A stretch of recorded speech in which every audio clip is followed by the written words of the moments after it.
Rima Abdul-Malak, ministre de la Culture, et Barbara Cassin de l'Académie française, ici. Ça y est, j'allais presque dire vous êtes chez vous. C'est la Cité internationale de la langue française inaugurée par le président de la République Emmanuel Macron. Il a dit, le président Rima Abdul-Malak, il a dit « J'ai attendu ce moment avec une telle impatience ». On sentait que ça venait de loin chez lui. Oui, c'est son grand projet. Il avait visité ce château en ruine en 2017, quand il était encore candidat, pas encore président. Il avait eu tout de suite l'intuition qu'il fallait réparer ce scandale patrimonial, restaurer ce château, le remettre sur pied, le refaire vivre, mais aussi en faire un lieu dédié à la langue française, puisque c'est ici que François Ier a signé cette ordonnance de Villers-Cotterêts, mais c'est aussi la ville de naissance d'Alexandre Dumas. C'est une terre de littérature. Autour, nous sommes tout près de Château-Thierry, ville de La Fontaine, de La Ferté-Milon, la ville de Racine. Paul et Camille Claudel, Rousseau, tant d'autres écrivains ont sillonné cette région.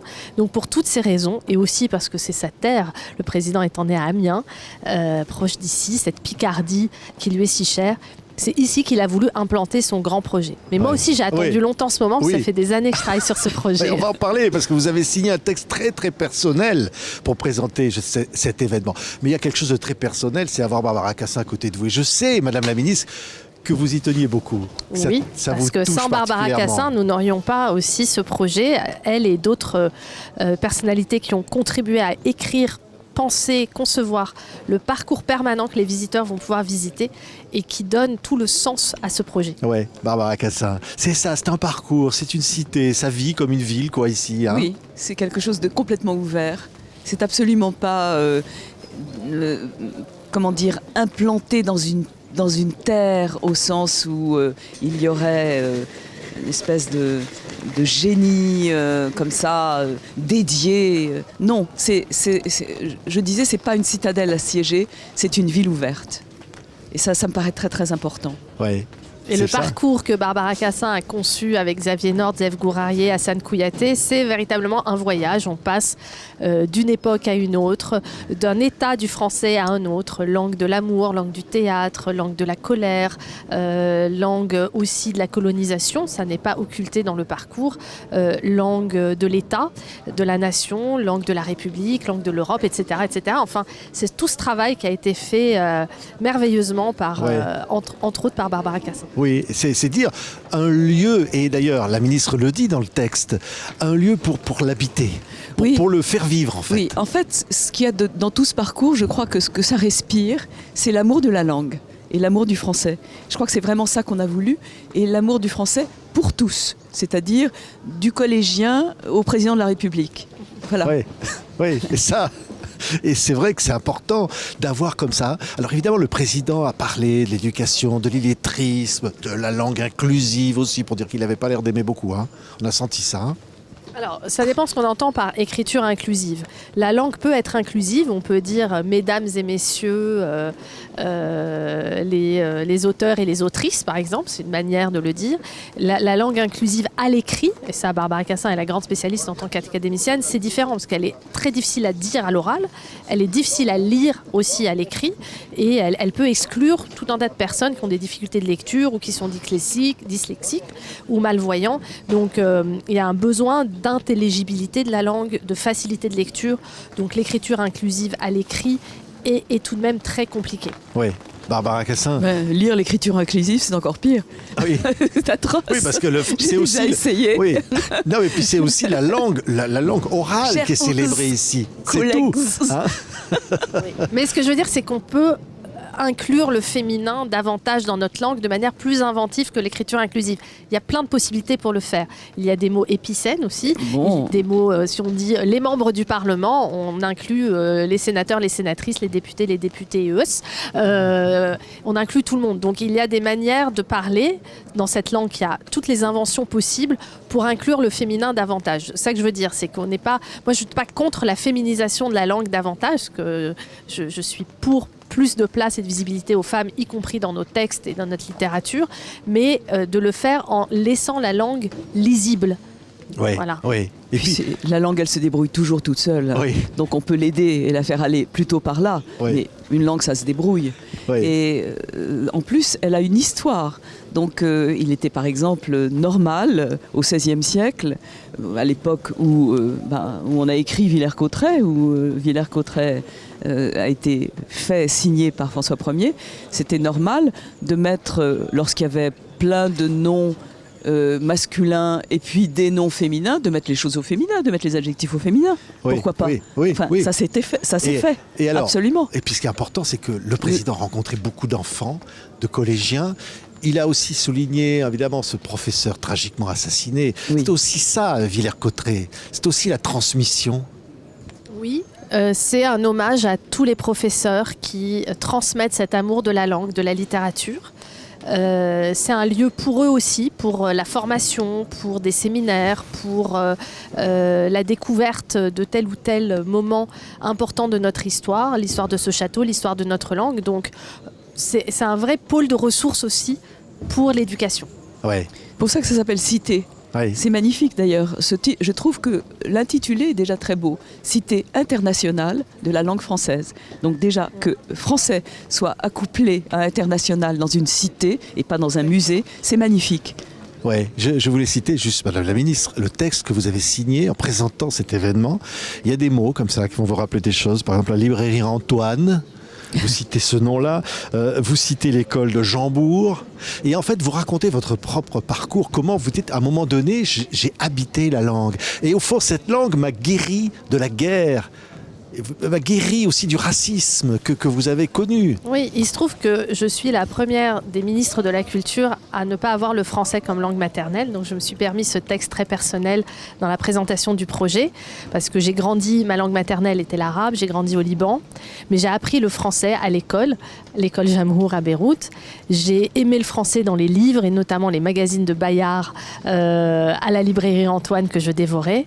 Et c'est vrai que dans ces heures sombres et noires de la guerre civile, lire, se raccrocher à des personnages imaginaires, entrer dans une autre langue, a été un moment d'échappatoire, de liberté, de confiance, qui m'a donné de l'espoir pour l'avenir. Et quand je suis arrivée en France, j'ai d'abord eu des difficultés avec le français à l'oral, parce que je le maîtrisais plus à l'écrit qu'à l'oral. L'argot m'était complètement inconnu. Oui. J'ai un peu galéré au début, mais petit à petit, j'ai appris à habiter cette langue. Et en habitant cette langue, je me suis sentie pleinement française. Même les mots, vous dites le racisme, les mots du racisme, que vous ne compreniez pas. Oui, mais je ne m'attendais pas aussi, mais c'est vrai qu'il y a des mots d'exclusion dans la langue, comme dans toutes les langues, des mots qui blessent, des mots de rejet. Et il a fallu traverser aussi ces mots-là pour ensuite trouver plus de lumière dans la poésie, dans la littérature, dans le théâtre, qui a été pour moi une découverte en classe de 4e grâce à un professeur de français, là encore. Hommage à tous les professeurs de français qui nous donnent cet amour de la langue en partage. Et moi, c'était un professeur de français qui a poussé les tables, les chaises, qui nous a fait faire du théâtre en classe, qui nous a fait lire du Molière, du Racine, des textes contemporains, et qui m'a, là aussi, fait aimer cette langue. Oui, au fond, c'est ça, Barbara Cassin. Le français, dans ce monde de guerre, dans ce monde terrible qu'on voit aujourd'hui, c'est une langue de liberté, c'est une langue qui exprime vraiment une forme d'espoir. Pourvu que ce soit le cas, j'espère. J'espère que c'est le cas. Pour moi, c'est jamais évident qu'une langue ait un génie propre de ce genre. Je l'espère, c'est tout ce que je peux faire. Et je suis heureuse que ce soit le français que vous ayez rencontré, Madame la Ministre. Oui, qu'elle a habité même, voilà. Carrément. Oui, dans votre scolarité, mais il y a des gens qui rencontrent... Ça va être... c'est le rapport à une langue, quand on entre dans une langue, et à travers une langue dans la littérature, je pense... Quelle que soit cette langue d'ailleurs, ça peut être le cas en portugais, en espagnol, en arabe ou dans d'autres langues, c'est le pouvoir de la fiction, des récits, c'est ça, on a besoin de récits et de l'altérité. Voilà, le pouvoir du autrement. Oui. Plus d'une langue, c'est très important. Rencontrer l'altérité. Oui, même vous dites le rire aussi, la cocasserie, les mots, le partage. Une forme de bonheur d'être ensemble, de parler la même langue. On le voit d'ailleurs dans le parcours que vous avez conçu. Un magnifique passage est consacré à l'humour, aux humoristes. On entend Muriel Robin, Raymond DeVos, des humoristes du Québec, de partout. On a choisi Rire, Amour, Révolte. Et on peut dire que la première œuvre qu'on montre, qui est La Joconde de Duchamp, L-H-O-O-Q, c'est rire, amour, révolte. Alors, on va dire dans l'ordre. Rire, amour, révolte. Oui. Il y a un lien entre les trois, là. Si on avait à définir un génie de français, un génie du français, ça pourrait aller par là. Oui, ça vous va, ça, Rima? Oui, ça peut faire partie, en tout cas, de ce qui fait la spécificité de cette langue, très riche. Oui, parce qu'au fond, on se dit, voilà, c'est un château, c'est magnifique, François Ier, Barbara Cassin en parlait, mais en même temps, le français est tourné vers la modernité, on nous parle d'intelligence artificielle, on nous parle de tout ça, là. C'est les deux vont ensemble. Bien sûr, d'ailleurs, ici, nous allons un jour installer un centre dédié aux technologies de la langue, la traduction, le travail sur les algorithmes, l'existence du français sur Internet, l'intelligence artificielle qui peut être un atout pour le français aussi. Donc c'est comment utiliser les nouvelles technologies au service de plus de diversité linguistique dans ce monde. Oui, et l'Académie française approuve tout ça. Écoutez, je ne vous sais êtes pas. l'Académie française, je ne suis Barbara pas, moi, Cassin. l'Académie française tout entière. Ce que je peux dire, c'est que ça m'intéresse diablement. C'est-à-dire que je pense qu'il y a des moyens de rendre l'intelligence artificielle moins bête. Oui, ça c'est l'enjeu de l'intelligence l'avenir. artificielle parle français. On va essayer de la rendre, l'intelligence artificielle, intelligente. Voilà. Aussi intelligente que l'ont été Victor Hugo et tout ça, ça va être difficile. Hein. Oh, déjà, Si elle s'entraîne sur des données françaises, des textes français, et pas uniquement sur des données anglo-saxonnes, déjà, elle sera plus riche, plus diverse. Tout est engrangé dans l'intelligence artificielle. Bon, donc elle n'est que ce qu'on lui donne à manger. Voilà. Mais en même temps, nourrissons-la bien. Mais en même temps, c'est une langue politique aussi. C'est une langue qui a quelque chose à dire au reste du monde, Rima Abdul-Malak. Oui, bien sûr, c'est toute langue, je pense, est politique. La langue française s'est construite aussi avec des moments douloureux de notre histoire. Elle a été imposée à certains peuples. On a parfois torturé en français, ne l'oublions pas.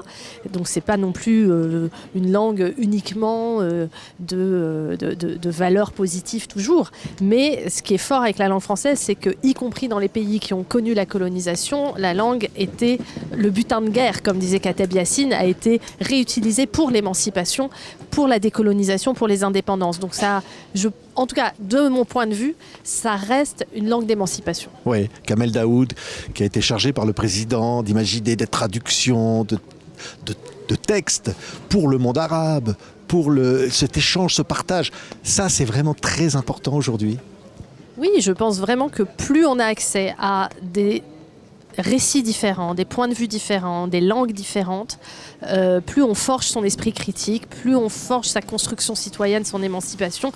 Donc c'est extrêmement important qu'on puisse lire le français aussi dans d'autres langues, nos auteurs français dans d'autres langues. C'est fondamental. C'est fondamental et qu'on puisse lire les auteurs d'autres langues en français. La traduction, c'est fondamental.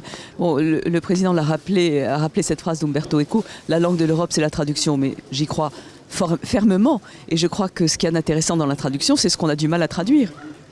C'est ça qui dit ce qu'est une langue. Oui. Et ce partage-là, dire ici, voilà, ça va se passer ici, à Villers-Cotterêts, hein, et il va y avoir quelque chose qui va parler au monde, au fond.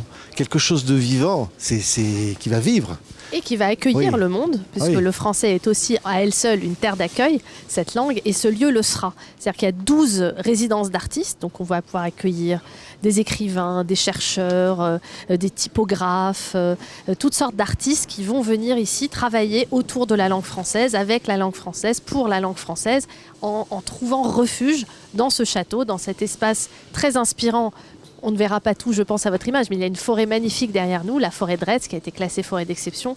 Il y a d'autres châteaux dans les environs, des maisons d'écrivains. Cet environnement va être très inspirant aussi pour accueillir des artistes du monde entier. Oui, et une forêt de mots aussi, hein, qui sont en l'air, qui ont été amenés par le ciel lexical, amené par les habitants. C'est formidable. Les habitants ici, je ne sais pas comment on les appelle, les habitants de Villers-Cotterêts. Les Cotrésiens. Les Cotrésiens, ils ont de l'imagination. Alors moi, j'en ai pas beaucoup parce qu'il faut que je retrouve sur mes bouts de papier, mais ça y est, j'ai trouvé des carabistouilles. Ça, le président de la République l'avait cité. Avait ressuscité ce mot. Par rapport à ce que disait Marine Le Pen pendant la campagne. Des carabistouilles. Rien que la sonorité. Elle disait des carabistouilles. Oui, des mensonges. C'est toujours d'actualité ou pas? Avec le Rassemblement national, oui. Toujours des carabistouilles. Oui. Donc c'est un bon mot qui est amené par les... Un mot qui sert. Voilà. Et alors, qui fait, bon bien sûr, ça tout le monde connaît, mais alors Chelou, Bah oui, louche. Chelou est entré dans le dictionnaire. Oui, hein. C'est chelou. louche. Bah oui, Ah c'est oui, louche. c'est chelou. Et C'est alors, chelou. par contre, ziboulateur, moi je sais pas. Hein. Je suis pas sûre de savoir. Moi non plus, mais on va découvrir. leur Ça donne demander. envie justement d'aller Les chercher des noms. clavardages, Si, puis ça, bon, on peut voir. on peut voir. Ouais, il y a du bavardage, Non, il y mais- a du clavier, il y a du... Oui, Non, mais ce qu'on fait, c'est que ça montre qu'on joue avec les mots. Les mots s'inventent, les mots mais vivent comme en ça. tout cas, ce qui est bien avec ce ciel lexical et le choix des mots par l'ensemble des habitants qui ont participé, c'est qu'ils ont été choisir des mots du monde francophone. Donc, on a des mots du Sénégal, du Québec, de différents pays. Par exemple, les Québécois ont inventé divulgacher, que j'aime beaucoup. Nous, on a tendance à le dire en anglais spoiler. Et spoiler, c'est à la fois divulguer l'information et gâcher le plaisir. Ça devient divulgacher. Oui, oui. Et les Québécois, ils sont très attentifs à la Oui. langue française. Et très C'est vraiment inventifs. petit cousin, hein, Barbara. Évidemment. c'est- Les Québécois ont ça, c'est une ligne politique, c'est une nécessité Existentielle, politique. on peut dire. Bah, bien sûr, bien sûr. D'ailleurs, Non. ils sont partenaires du projet de la Cité internationale de la langue française. Voilà. Je veux vraiment les remercier Ouais. parce que c'était Ouais. l'un de nos premiers partenaires et les plus importants partenaires. Oui. Mais nous, on a inventé un Fox, c'est pas mal. Ah bon. C'est ça. Une information qui intoxique. Oui. Une mauvaise Alors, information. cadonner, il manipulée. paraît qu'il y a cadonner. Un truc comme ça, je crois. Ça veut dire Cadonner. faire des cadeaux. Peut-être. Mais je sais pas. Enfin bon, on peut imaginer. Alors, à l'Académie française, il y a un dictionnaire. Oui. Faites Le seul- rentrer des mots. Ce qu'il y a de mieux dans le dictionnaire de l'Académie française, c'est que quand il est fini, il recommence. Oui, J'adore ça. Ça n'en C'est finit infini. pas. Ça n'en J'adore finit ça. pas. C'est- Là, Ouais. vous y êtes presque, vous êtes à la lettre Z. On je est crois. presque à Z, oui. Ah, vous êtes Mais presque à Z. je pense que au sein même de ce qu'on a écrit pour la 9e édition, il va peut-être falloir quelques retouches parce que je regardais dans le catalogue, on a mis à la première édition, femme, c'est femelle, compagne Ah oui, de d'accord. l'homme. Et à la 9e édition, c'est être humain capable de procréer. Ça ne me suffit pas tout à fait. Non. Hein. Donc il va peut-être falloir qu'on revoie. Faudra dire aux académiciens. Oui, il va peut-être falloir hein, qu'on revoie quelque chose là. peut-être revoir C'est votre travail. pour repartir à la lettre Je ne A. fais- je ne donne Pour aucune repartir à la leçon lettre A. à personne. Mais un mot quand même, je veux revenir là-dessus sur Barbara Cassin. Symbole de ça, voilà, c'est ça, cette force vivante de la création, de l'écriture, de l'invention, de la traduction, de la philosophie, de tout ce qu'elle incarne et de l'engagement. Parce que ça, c'est un engagement, cette participation pour cette cité. C'est un engagement pour les générations futures. En tout cas, c'était un grand plaisir. C'est un engagement dans le plaisir de la langue française. Ça, c'était constant.